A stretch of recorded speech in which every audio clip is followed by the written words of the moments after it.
Bueno, buenas tardes a todos. Qué lindo ver a tantos unitrenses por acá. En nombre de la comisión directiva, de la comisión docente y bueno, y de todas las comisiones nuestras, tenemos el gusto de que Herminia haya aceptado hoy acompañarnos en estos viernes académicos que con todo gusto organizamos cada último viernes de cada mes. Hablar de Herminia, bueno, voy a ser un poco breve porque traje un currículum un poco chiquito, abreviado. Pero Herminia, sabemos que nació en Montevideo, que sus primeros años pasaron aquí. Fue de las primeras egresadas del Instituto Artigas. Inauguró el Instituto Artigas saliendo como profesora de matemáticas y de física. Ejerció acá en Montevideo unos años hasta que se casó y emigró a Rivera, donde vivió 40 años, si no me equivoco. 40 años donde ejerció su profesión, por supuesto, su enseñanza, pasando por todos los grados que se puede pasar siendo profesora de matemáticas. Fue profesora, consejera de educación secundaria, inspectora general, directora del liceo. Bueno, en Rivera fue directora del liceo departamental número 1 y fundadora del liceo número 3 en la zona este de Rivera, que creo que hasta ayudaste a construirlo. En la dictadura, desde el pie, con las manos. Y en la dictadura no se quedó quieta, se fue a Santa Ana del Libramento y siguió, por supuesto, ejerciendo su profesión. Fue profesora del curso de formación de profesores especializados en matemáticas, profesora de matemáticas del Instituto Normal de Rivera, integrante de tribunales de todo tipo, profesora de matemática y física del Departamento de la Facultad de Ciencias Contables. También estuvo por Brasil, si no me acuerdo, coordinadora en el área de informática a nivel del MEC y del CODICEN, integrante de tribunales para inspectores. ¿Estuviste en todo? Sí, sí. Había que estar en todo. Bueno, y después realizó también cursos de actualización y perfeccionamiento, supongo, en el exterior. En Madrid estuviste, sé que estuviste en Francia, en Sèvres y en Bélgica. ¿Qué tal? Famoso. Bueno, y acá está. Sabemos que la tuvimos durante muchos años en esa materia que decíamos números. ¡Qué horror! Ir a UNI3 y estudiar números. Pero el enfoque que le dio Herminia no era solo aprender a sumar y a restar, evidentemente, ¿no? No, también a multiplicar y dividir. Bueno, menos mal. Así que le damos un fuerte aplauso y le agradecemos su presencia.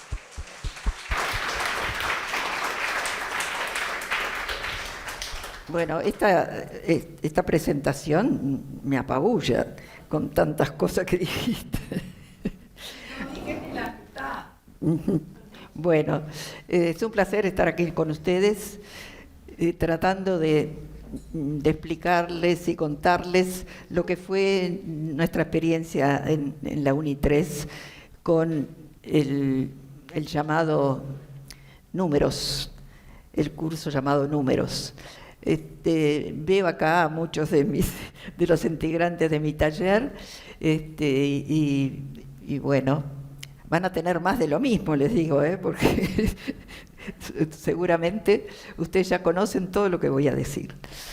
Bueno, en primer lugar, les cuento que estoy en la UNI3 desde el año 2011, por un llamado que me hizo un querido amigo, Antonio López, que ya no está con nosotros, y era para sustituir a una docente que lamentablemente había fallecido, ¿verdad? ¿Tú la conocías? Aide Santos.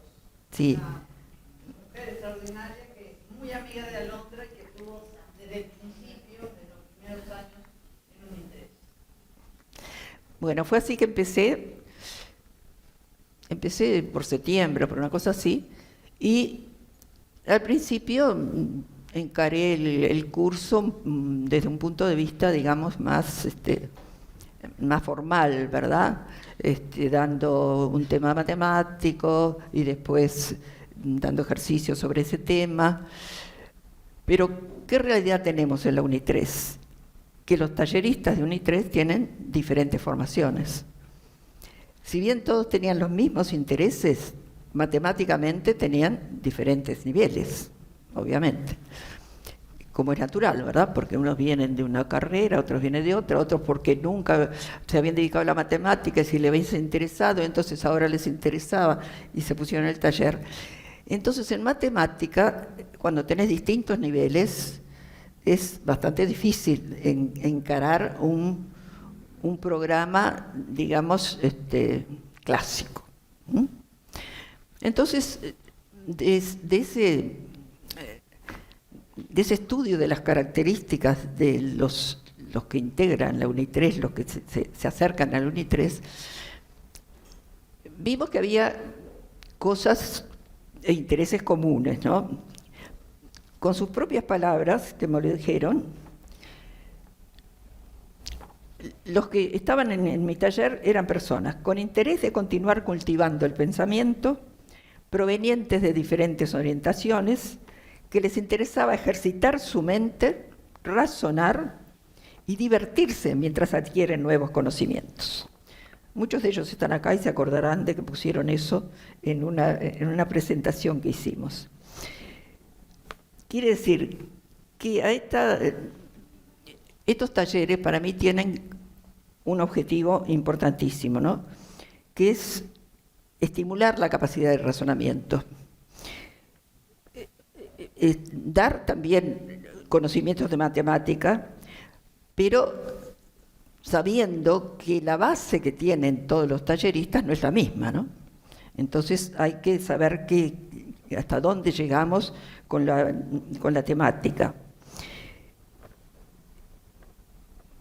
Y otra de las cosas importantes para ejercitar nuestra mente es poner problemas que justamente nos vinculen al razonamiento y nos vinculen a formas distintas de encarar las situaciones. Así, por ejemplo, teníamos de una clase para la siguiente, teníamos una ejercitación. Esa ejercitación era corregida después, me llamaban por WhatsApp y era corregida. Y yo les hacía todas las indicaciones y en el taller siguiente los comentábamos. Ahora, ¿qué tipo de ejercitación? ¿Qué tipo de ejercicio y de problemática? Bueno, ahí vimos que una cosa es lo directamente relacionado con la matemática, ¿verdad? Entonces, por ejemplo, poníamos ejercicios de operaciones inventadas que había que razonar. Por ejemplo, si yo les pongo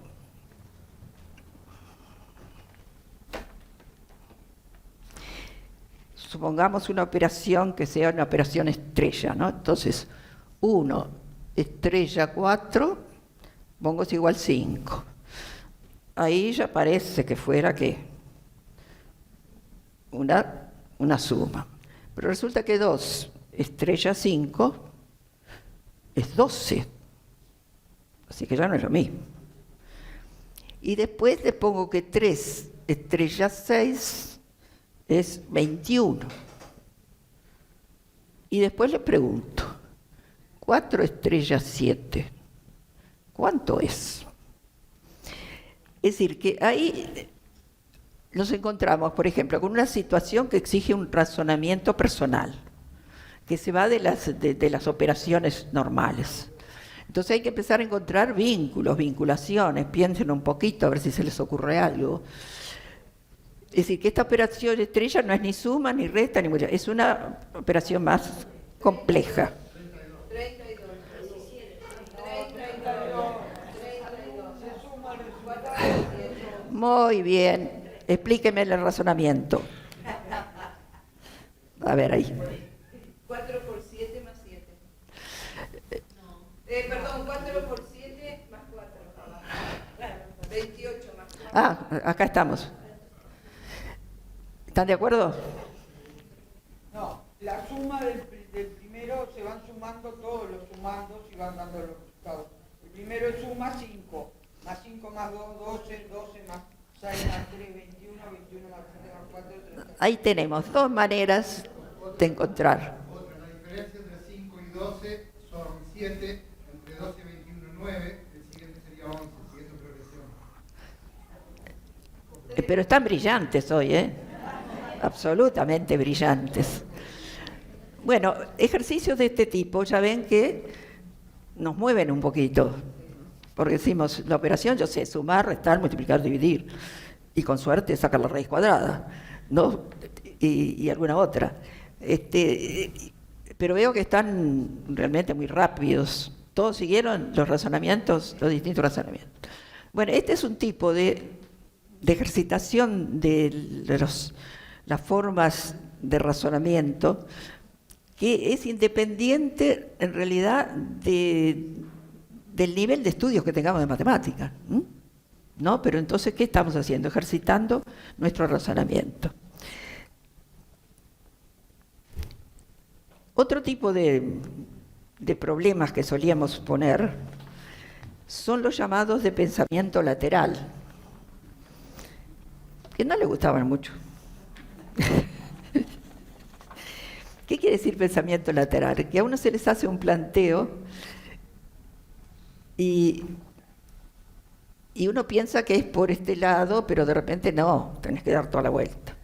Les voy a leer uno de pensamiento lateral, a ver qué les parece, siempre que lo encuentre, no tengo tantas cosas.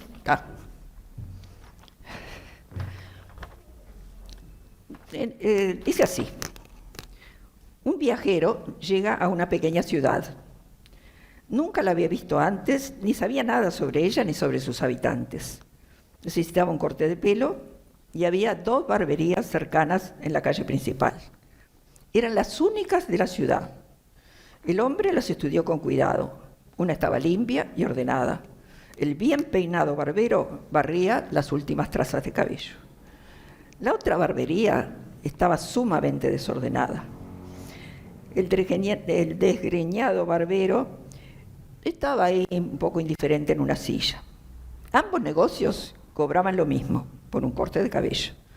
Después de considerarlo cuidadosamente, el hombre decidió ir a cortarse el pelo con el barbero desgreñado. ¿Por qué?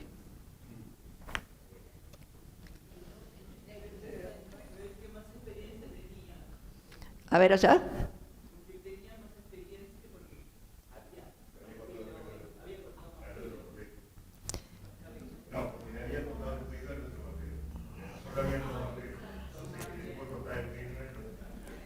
Claro, el detalle está en que el barbero desgreñado, tan prolijito, le había cortado el pelo al otro que sí tenía el pelo precioso.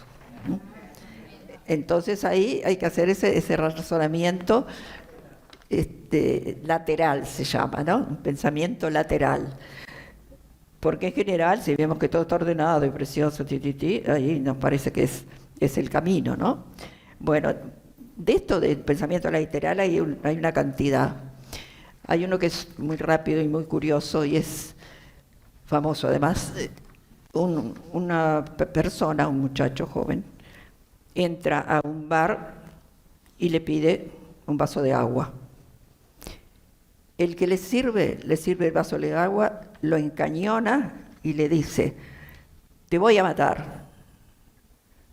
El tipo se da vuelta y dice: gracias.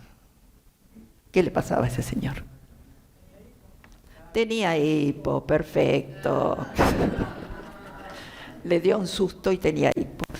Bueno, esos son los de pensamiento lateral que tienen su que ver y son realmente curiosos.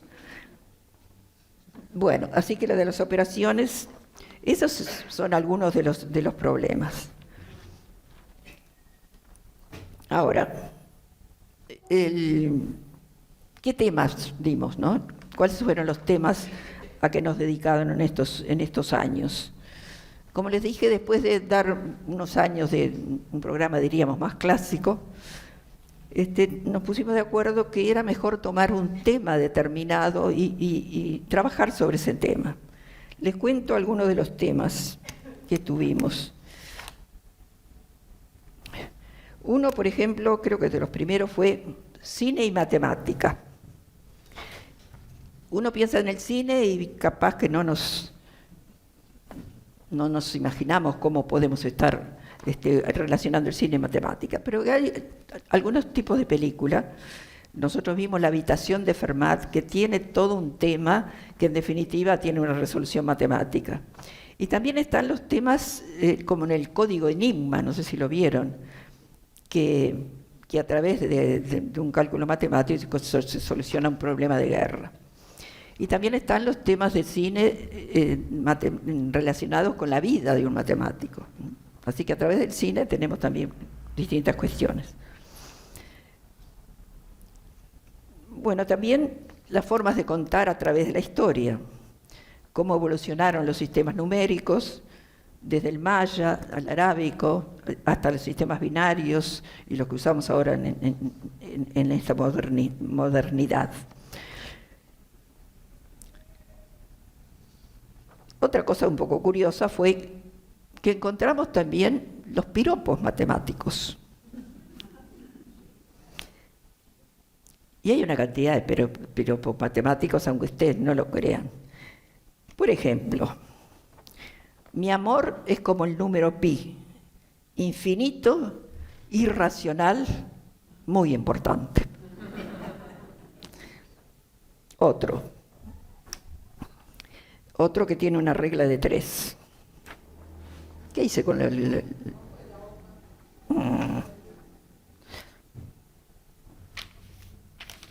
Siempre pierdo esto. A ver si les gusta esta regla de 3 para resolver un problema del corazón.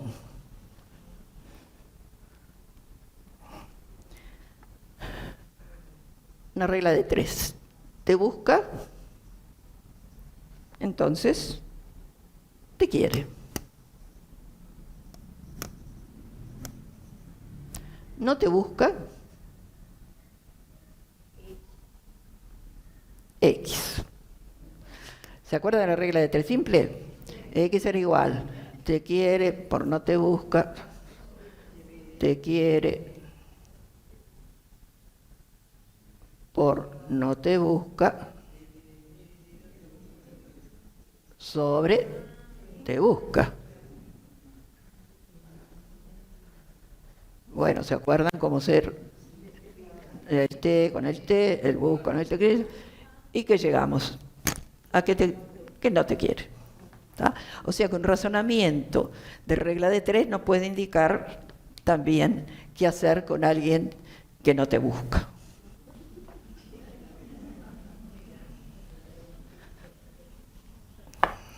Muy bien. Bueno, también vimos la matemática en la cocina, con recetas, viendo las distintas escalas de temperatura. Inclusive después hicimos unos escones y en algún momento los comimos, etc. Y en 2021, en la pandemia, el tema fue matemáticas y salud. Modelos matemáticos para predecir comportamientos en la pandemia, en la logística, en los estudios epidemiológicos y seguimiento del contacto. También teníamos matemáticas en el lenguaje, que a veces no coincide con un significado matemático. Yo traje algunos cantidad de ejemplos. Por ejemplo, muchas veces usar 0 a la izquierda, ¿verdad? Sos un 0 a la izquierda. Ahí el concepto es igual que el matemático, ¿sí o no? ¿Qué quiero decir con un 0 a la izquierda?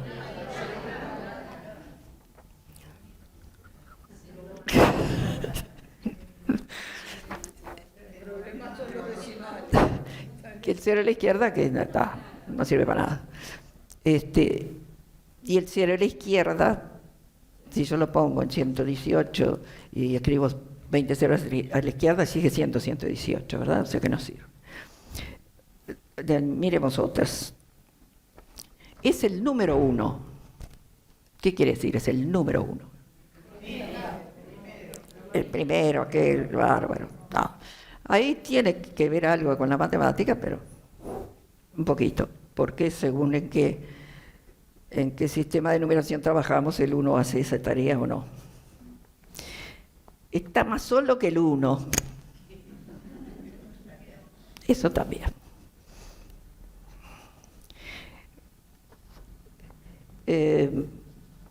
Por ejemplo, una persona que es constante. Ese término lo tenemos en matemática también, ¿verdad? Es constante. ¿Qué significa? Que podemos confiar en él, ¿verdad? Que siempre es lo mismo, que no nos va a dar. Eso se acerca bastante al concepto matemático.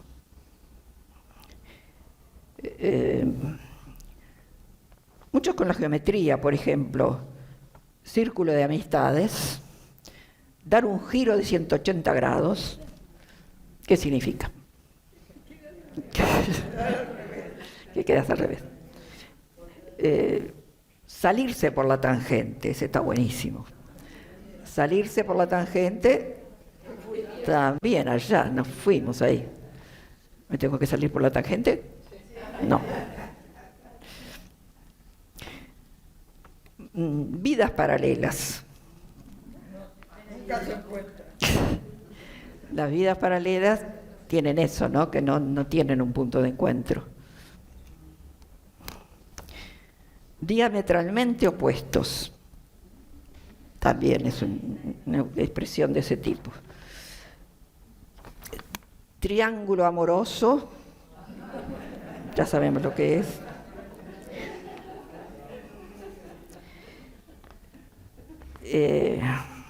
Esto lo usamos también, visto desde otro ángulo, también, ¿verdad? Bueno, y así podríamos seguir, pero no voy a estar solo con las expresiones.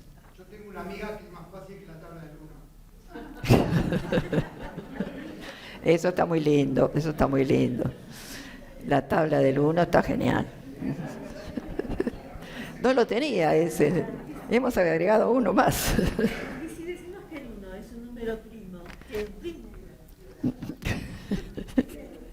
Ese es un tema también, sí, eso no es primo.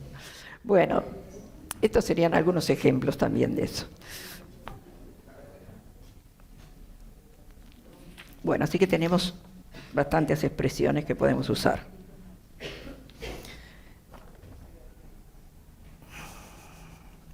Bueno, después también nos dedicamos también a conversar muchas veces en clase sobre la importancia de la matemática en la toma de decisiones. Si yo voy a hacer un viaje o tengo que comprar algo o yo qué sé, ¿qué más? ¿Qué más que hago? Hasta si tengo que salir y estar a tal lugar en tal hora, ¿qué hago? Hago cálculos matemáticos, ¿verdad? Primero de dinero o de tiempo o de lo que fuera, pero estamos ahí con cálculos matemáticos.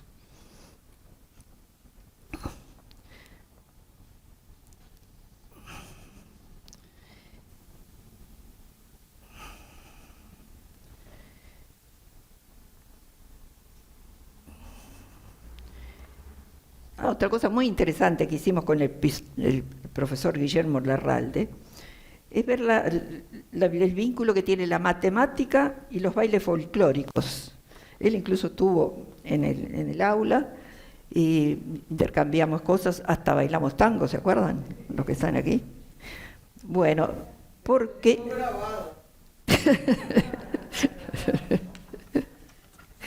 Sí, también eso. Yo tenía acá, pero tengo tantos papeles que ni sé dónde lo tengo, uno de los dibujos de él, porque él nos explicaba, por ejemplo, que suponiendo una chacarera, una chacarera, bueno, no lo van a ver, pero en la chacarera, por ejemplo, tenemos las figuras que de repente son dos cuadrados que se unen por un vértice, o dos círculos, o una elipse, ¿verdad? Es decir, las figuras que hace la chacarera siempre tienen una forma geométrica, ¿no? Algunas más sofisticadas que otras. Esta, por ejemplo, son dos cuadrados, estos dos círculos. Y fue muy, muy interesante esa charla que nos dio él. Y ya te digo, me hicieron bailar el tango. Y me tienen grabada, qué barbaridad. Es así. Bueno. Otra cosa interesante son los que hablamos, son los sistemas de numeración, ¿verdad? Hablamos mucho del sistema de numeración, lo que sería el sistema binario, de base distinta, base 2, base 3, base 8.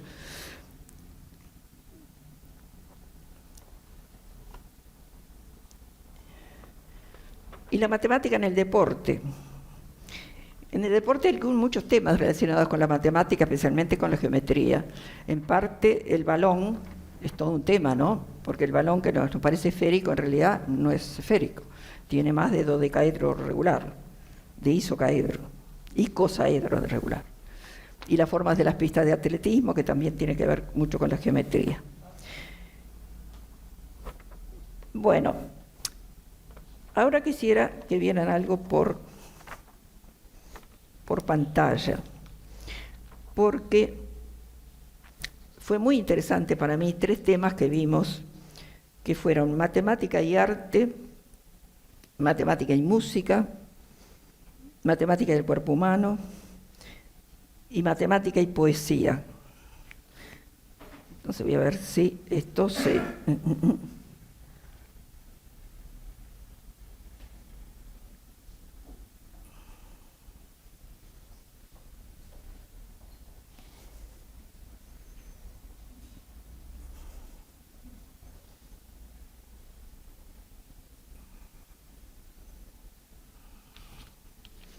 Esperen un poquito que no me acuerdo cuáles las direcciones que tengo.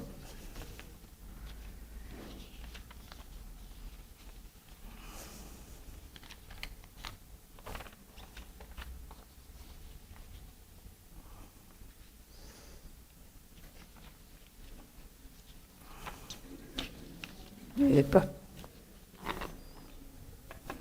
Bueno, ahora ¿dónde te fuiste, muchacho?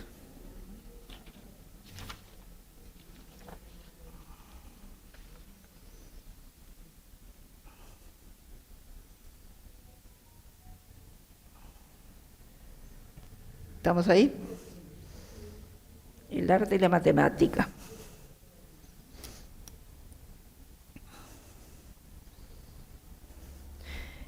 Por ejemplo, en las culturas precolombinas, de Lenari, hay una infinidad de obras de arte, artefactos estéticos, que demuestran patrones geométricos. Ahí vemos los dibujos, ¿verdad?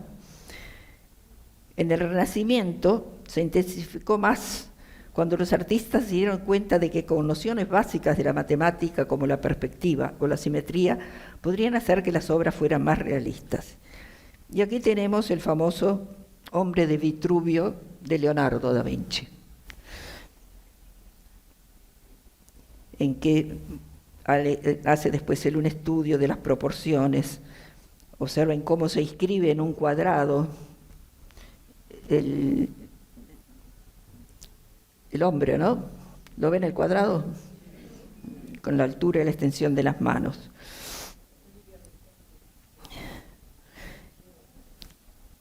Y aquí dice esto: en ese sentido, uno de los símbolos más emblemáticos de la historia del arte fue realizado en 1490 por Leonardo da Vinci, basándose en el concepto de la proporción concebido por Vitruvio, un arquitecto romano en el primer siglo de nuestra época. En este boceto, que es una de las obras más aclamadas de Da Vinci, el artista usó la matemática para elaborar las proposiciones ideales del cuerpo humano. Nosotros en clase, aparte de esto, vimos las proporciones del cuerpo humano desde el punto de vista matemático, ¿no? ¿Se acuerdan que nos medíamos y hacíamos una cantidad de cosas? Según los cálculos, la longitud de los brazos extendidos de un hombre es igual a su altura.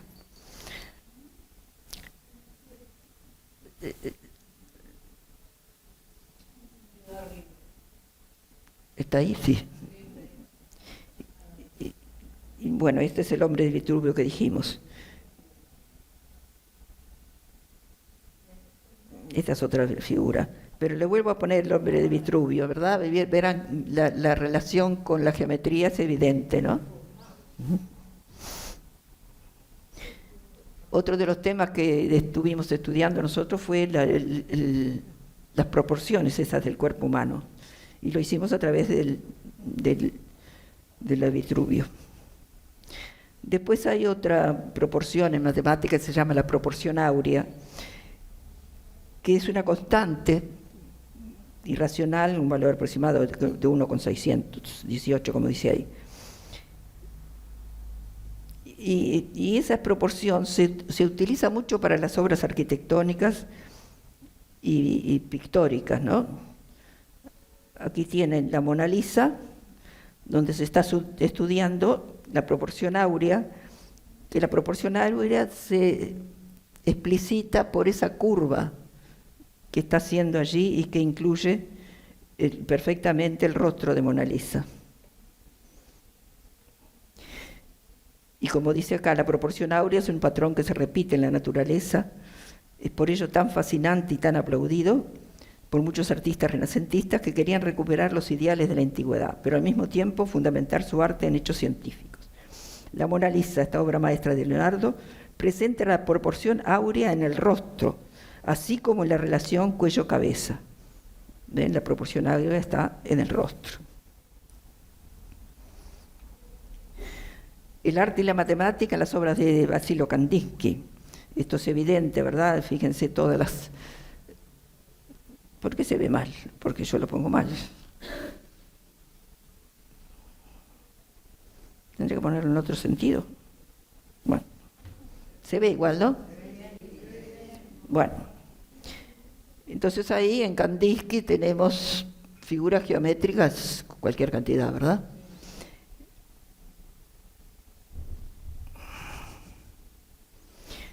El arte moderno fue un campo fértil, dice acá, para obras que estaban de alguna forma conectadas al cálculo.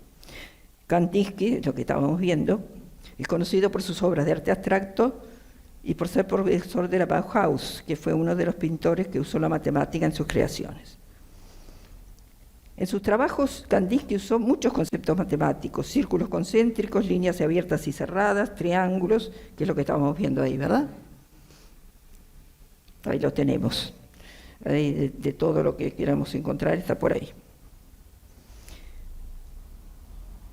La geometría, dice acá, en particular fue un elemento de interés del artista, lo cual no fue una sorpresa considerando que la Bauhaus buscaba precisamente ser una escuela de arte y arquitectura que ampliaba las ideas del arte y evidenciaba sus innumerables posibilidades. Así que el interés de Kandinsky por elementos matemáticos tiene todo el sentido. Bueno, y aquí tenemos a Mondrian, ¿verdad? Del neoplasticismo. Bueno, es evidente las figuras geométricas, el cuadrado, los rectángulos, las vinculaciones, aparte de la belleza que puede hacer los colores que pone Kandinsky. Bueno, y ahí dice que Kandinsky no es el único. En la abstracción geométrica, en 1930, Piet Mondrian produjo algunas composiciones que dieron origen al neoplasticismo, movimiento de vanguardia, una nueva imagen del arte. Aquí tenemos una cosa del neoplasticismo.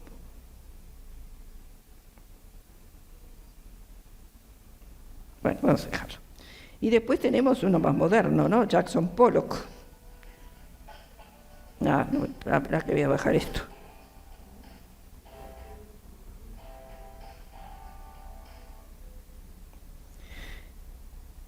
Pollock, esta es una figura de 1948, de expresionismo abstracto, uno de los artistas modernos más controvertidos, conectó el arte y la matemática. En la década de los 90, dice acá, el físico Richard Taylor, de la Universidad de Oregón, observó en las pinturas de Pollock una relación con el modelo geométrico fractal, que son los fractales, por definición, figuras geométricas no euclidianas y en general designan una estructura geométrica compleja cuyas propiedades son repetidas en cualquier escala. Bueno, esto es lo que más o menos lo que quería ver, de las tantas cosas que unen la matemática con el arte. Bueno, veamos la matemática ¿Cómo estamos de tiempo? No, está bien. La matemática en el cuerpo humano. Esperen un poquito que tengo que encontrarlo.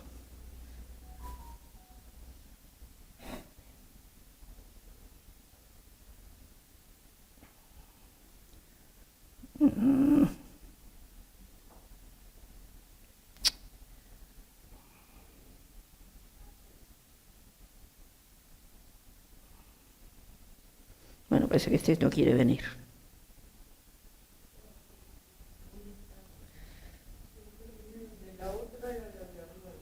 De arriba de todo, sí. ¿Por qué yo no la vi?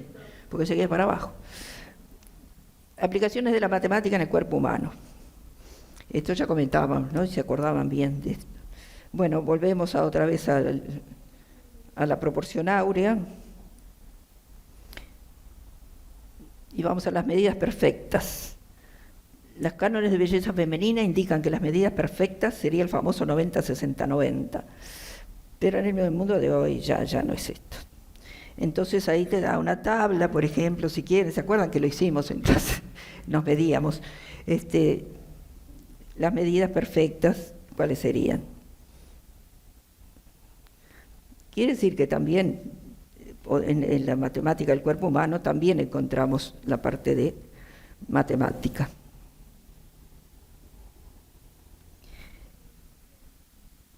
Y ahora veamos algo de música, que eso para mí me encanta. El juego de dados de Mozart. Es tan oscuro que no se ve nada, pero se lo cuento. Mozart inventó unas tablas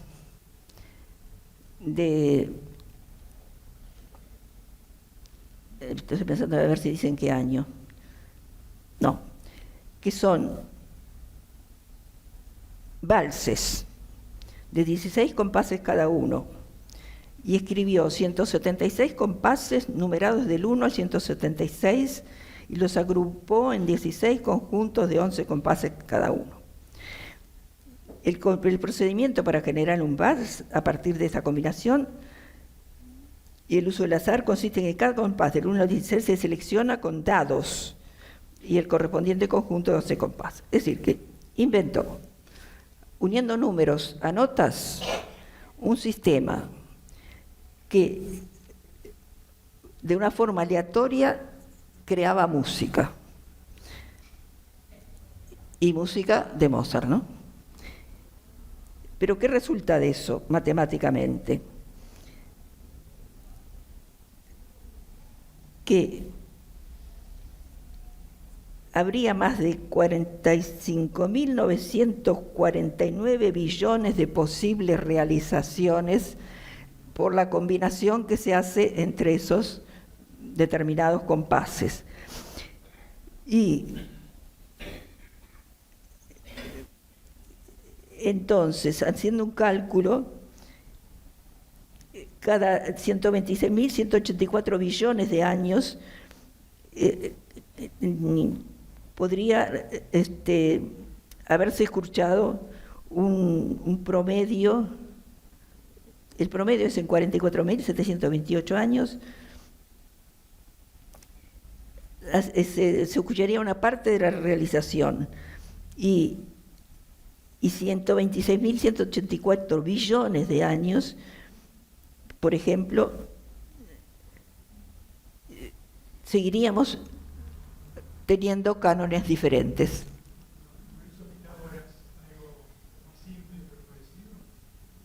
¿Perdón? Hizo algo similar. Sí, un poco más simple era, ¿no? Sí, exactamente. Pero Mozart hizo esto que es interminable, porque las posibilidades de combinaciones tenemos, eso es lo que les decía, millones de años y nunca lo vamos a ver. Bueno, eso es como, esto me pareció curioso porque como un genio de la música tiene su que ver también con una invención matemática, ¿no? Es bastante curioso y excepcional.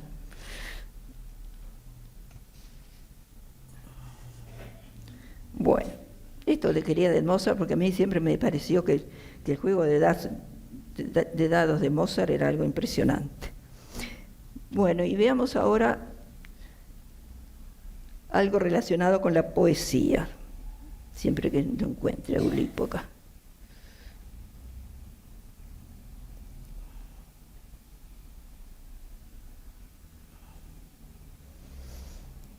Bueno, esto es algo bastante insólito,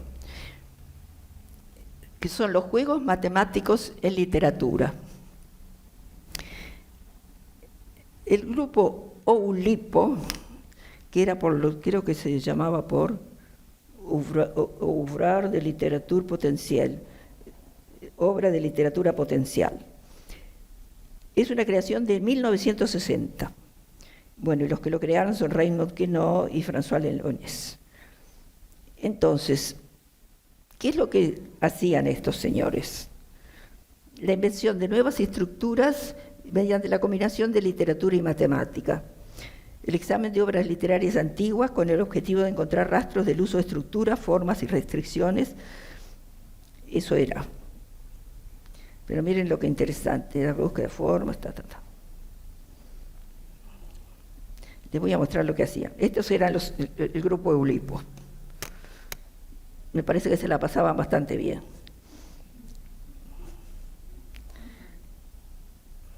Entonces, por ejemplo,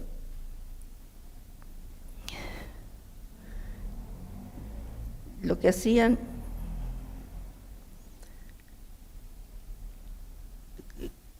cómo unían la matemática con la... Esperen que lo encuentre porque está un poquito más allá.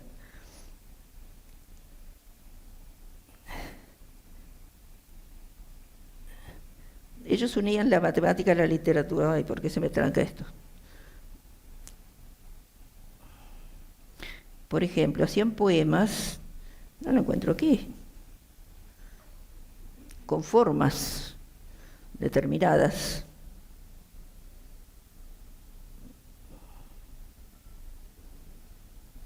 Disculpen, pero creí que lo tenía ahí, que parece que no. Es decir, el poema, por ejemplo, empezaba con una letra, seguía con 2, con 3, con 4, con 5, con 6, entonces formaba un triángulo. Y si lo hacían de doble, otra vez de vuelta, seguían para abajo, disminuyendo y quedaba un triángulo isósceles. Pero eso lo había visto, pero se nota que no estaba en este. Espera un poquito. Estoy un poco distraída, pero no vamos a perder tiempo en esto, sino. Pero me pareció tan insólito y tan curioso estos señores, me parecía que los habíamos visto con el grupo, ¿se acuerdan? Pero ahora lo encuentro. ¿Qué estás haciendo, muchacho? Acá tenemos una. Ahí está. No sé, no había seguido. Vean el de allá, que está en francés, ¿no? A, la, mer, una letra, 2 letras, 3 letras, nous, avons, y entonces cada verso tiene una letra más.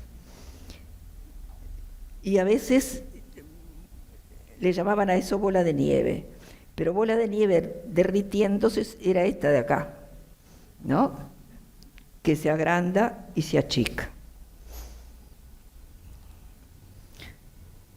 Este grupo, Oulipo, tenía una conexión muy grande entre poesía y matemática, y la expresaban de esa manera, que yo creo que es un poco loca, ¿no? Pero me pareció que era también súper interesante ver cómo unían la parte geométrica a la poesía, que esto para mí no es poesía ninguna, porque fíjense, esto lo que es, son nombres.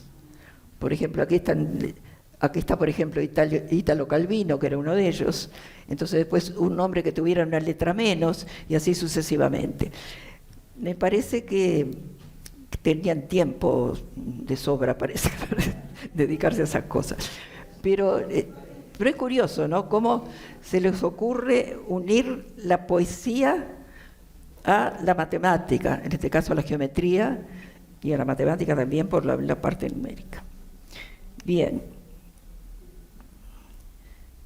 Así que estos eran los poetas que yo quería que vieran. Y después, más adelante, también hubo otros grupos que se hicieron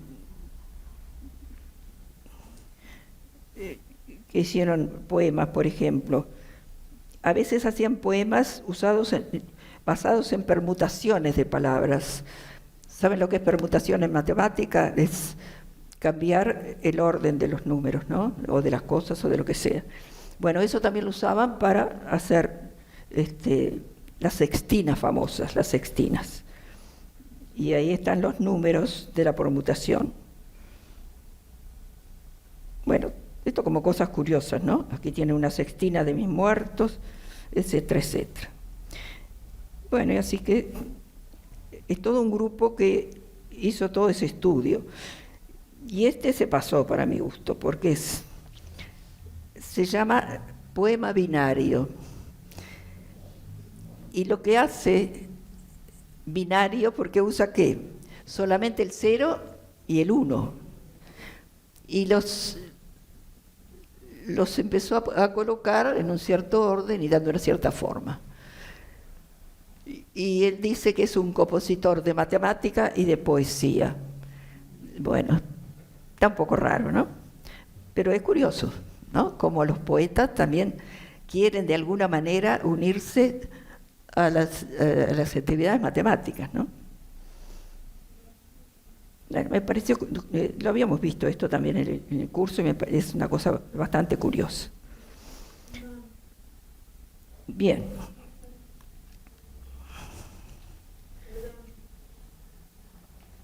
Sí. Bueno, la cinta de Moebius a mí me apasiona. No traje nada preparado con la cinta de Moebius, pero también tiene que ver eso de los poemas, tiene que ver con la cinta. La cinta de Moebius es, si ustedes hacen una cinta, recortan una cinta, y después la unen dando vuelta, se puede recorrer interminablemente esa. Lo vimos bastante, trabajamos bastante, ¿se acuerdan? Claro, porque entonces si uno se imagina algo caminando por arriba de la cinta, puede seguir indefinidamente, porque de un lado pasa al otro, de un lado pasa al otro, indefinidamente. Es muy interesante el estudio de la cinta de Moebius. No se me ocurrió ponerlo ahora acá, pero está bueno.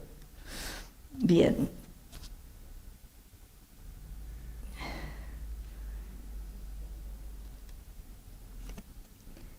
Bueno, más o menos era esto lo que me parecía que sería interesante, que vieran cómo... ¿Qué hago con esto? ¿Se escucha? Porque me parece que se movió esto, ¿sí? Lo que me interesaba que vieran hoy es cómo pudimos encarar la matemática desde tan distintos puntos de vista, aparte de la ejercitación de la matemática un poco clásica, diríamos, que a veces también hacíamos. Y me gustaría terminar leyendo una poesía de Pablo Neruda, que se llama Oda a los números. ¿Qué sed de saber cuánto? ¿Qué hambre de saber cuántas estrellas tiene el cielo? Nos pasamos la infancia contando piedras, plantas, dedos, arenas, dientes. La juventud contando pétalos, cabelleras. Contamos los colores, los años, las vidas y los besos. En el campo los bueyes, en el mar las olas. Los navíos se hicieron cifras que se fecundaban. Los números parían. Las ciudades eran miles, millones. El trigo, centenares de unidades que adentro tenían otros números pequeños, más pequeños que un grano. El tiempo se hizo número. La luz fue numerada. Nos rodearon los números. Cerrábamos la puerta de noche fatigados, llegaban 800 por debajo, hasta entrar con nosotros en la cama. Y en el sueño, los 4000 y los 77 picándonos la frente con sus martillos o sus alicates. Los 5 agregándose hasta entrar en el mar o en el delirio, hasta que el sol saluda con su cero y nos vamos corriendo a la oficina, al taller, a la fábrica, a comenzar de nuevo el infinito número 1 de cada día. Tuvimos, hombre, tiempo para que nuestra sed fuera saciándose. El ancestral deseo de enumerar las cosas y sumarlas, de reducirlas hasta hacerlas polvo, arenales de números. Fuimos empapelando el mundo con números y nombres, pero las cosas existían, se fugaban del número, enloquecían en sus cantidades, se evaporaban dejando su olor o su recuerdo, y quedaban los números vacíos. Por eso, para ti, quiero las cosas, los números que se vayan a la cárcel, que se muevan en columnas cerradas, procreando hasta darnos la suma de la totalidad de infinito. Para ti, solo quiero que aquellos números del camino te defiendan y que tú los defiendas. La cifra semanal de tu salario se desarrolle hasta cubrir tu pecho. Y del número 2, en que se enlazan tu cuerpo y el de la mujer amada, salgan los ojos pares de tus hijos a contar otra vez las antiguas estrellas y las innumerables espigas que llenarán la tierra transformada. Una oda de Pablo Neruda. Gracias. Gracias. Maravilloso, hemos aprendido un montón de cosas, creo. Bueno, yo voy a convocar a Rubén, por favor, ¿podés venir? Bueno, Rubén y yo somos los que organizamos estos viernes que ustedes están, que ustedes amablemente nos están acompañando. Creo que hemos disfrutado, creo que Herminia nos llenó de cosas y de ideas y que nos quedamos pensando, ¿no es cierto?, en muchas de esas proposiciones que hace entre la matemática y tantas otras disciplinas que nosotros realmente no unimos habitualmente en nuestra vida diaria, ¿no es cierto? Para sacarle un poco el terror de las matemáticas que tiene la gente, ¿no? Toma uno tú. Bueno, yo le voy a pedir a Herminia que nos mande a través de WhatsApp el poema de Neruda. ¿Cómo no? Porque digo que no lo pudimos, no somos capaces en esa rapidez de ver esa profundidad que tiene. Es impresionante. El poema. Sí, Así precioso. ¿Cómo no? Lo pido, creo que en nombre de todos, para poder Dale. analizarlo y realmente es hermoso. Es hermoso, perfecto. hermoso. Nuria quiere decir algo, como siempre, y ella Yo quiero decirte 2 palabras como docente.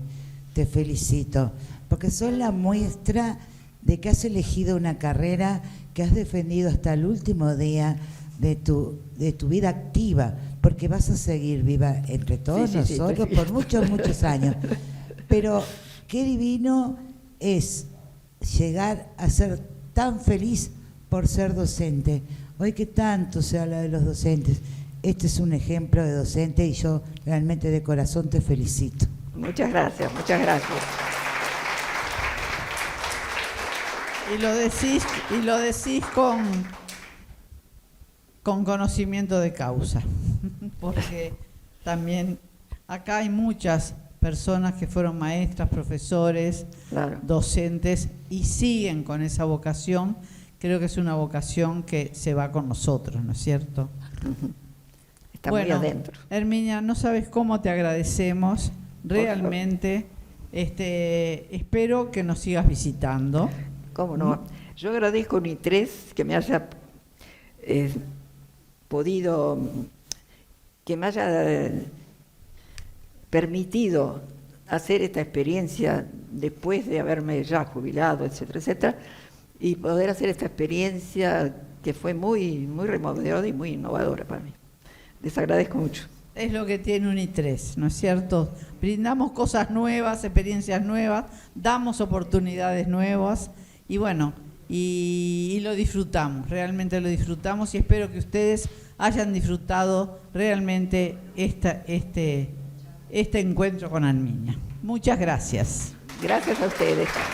¿Qué me estás regalando? Gracias. Pero qué lindo. Me llevo regalitos y todo. Esto es algo impresionante. Una cantidad de regalitos me llevo. Gracias.